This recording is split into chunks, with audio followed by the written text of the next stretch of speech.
যে এই বিজেপি যদি আর একবার এই নির্বাচনে জিততে পারে তাহলে তাদের এই অর্থমন্ত্রী নির্মলা সীতারামনের স্বামী বলছেন যে এই নির্বাচনটাই হবে শেষ নির্বাচন।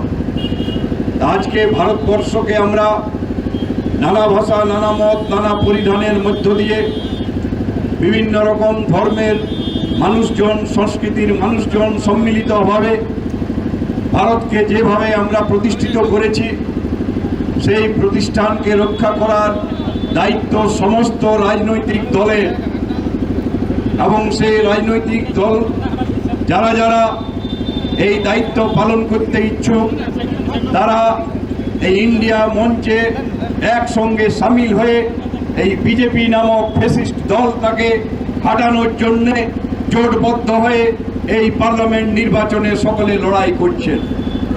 কিন্তু খুবই দুঃখের বিষয়, আজকে আমাদের এই রাজ্য সরকার, যে সরকারের নেত্রী তৃণমূল কংগ্রেসের নেত্রী, তারা কিন্তু এই ইন্ডিয়া জোটকে প্রত্যাখ্যান করেছেন পশ্চিমবঙ্গে, এবং এটা থেকেই প্রমাণিত যে আজকে কারা বিজেপির বিরুদ্ধে লড়াই করতে চায়, কারা আন্তরিকতা আছে বিজেপির বিরুদ্ধে লড়াই করার, সেটা একমাত্র ইন্ডিয়া জোট, অবশ্যই তৃণমূল কংগ্রেস নয়।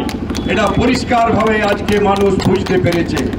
তাই পুরুলিয়ার বুকে যদি বিজেপিকে রাখতে চান তাহলে বিজেপি ক্যান্ডিডেট আছে, আর যদি বিজেপিকে হাঁটাতে চান তাহলে ইন্ডিয়া জোটের ক্যান্ডিডেট আছে, সেটা হচ্ছে হাত চাপ, নেপাল মাহাতো এবং বামফ্রন্ট সমর্থিত প্রার্থী।